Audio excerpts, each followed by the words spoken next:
Advanced Graphics in PowerPoint. Let's add a picture from the internet. I'm going to go to the Insert tab. In the Images group, I'm going to click Online Pictures. Let's do a search for computer. And I'm going to choose this one. I'm going to click Insert. And once a picture is in my PowerPoint, and once the picture is selected, I get the incidental formatting tab for pictures here, and now have all these extra options for pictures.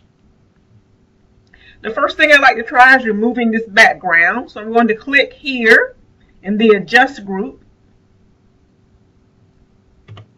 And PowerPoint shows me what it thinks I want removed. So I can adjust that.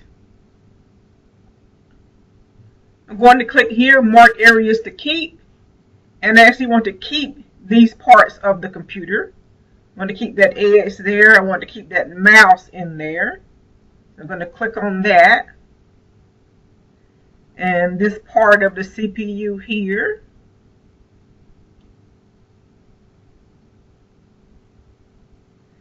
So now everything that's not in this colored area will still show when I click Keep Changes. So now I have the computer without the background. Another option under the Format tab is Picture Styles, and it's basically a way to frame the picture. And we have several options here. If you hover your mouse, you can see what the frames would look like.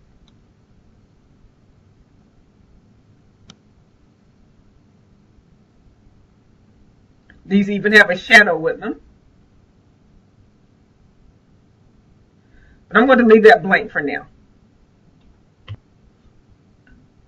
We can add various effects to the pictures, and you get a preview of what it looks like here by hovering your mouse. You can change the color of the pictures.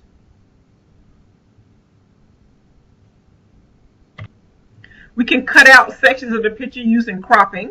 With the picture selected in the size group, click the crop drop down, click crop, and then just grab one of the handles and move it into what you actually want to have left when you're done cropping.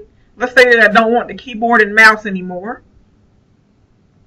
So I draw around the rest of the item, and then I go back and I click crop, and now I've cropped out part of the object. We can rotate the picture. I have several options here. We can flip it or rotate it a certain number of degrees, or we have more options here. Here's just one example of how we can rotate incrementally.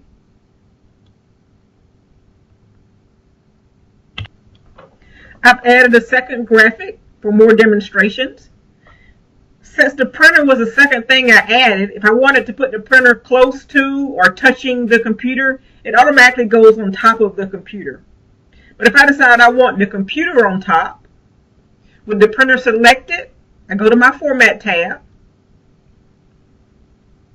and I could choose Send Backwards or Send all the way to the back. And now that puts the computer in front of it.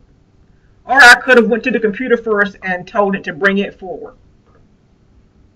Let's say that I want to move these around simultaneously. I can group these two objects together. I'm going to hold down my Shift key, click on the computer, then hold down my Shift key and click on the printer so they're both selected. Then I go to the Format tab, I go to Group, and I click Group, and now they're basically one picture. So I can move them around together. I can shrink and grow them together. If I want to split them up again, I go back to the Arrange group and I click on the Group command, and then I choose Ungroup, and now they're separate again.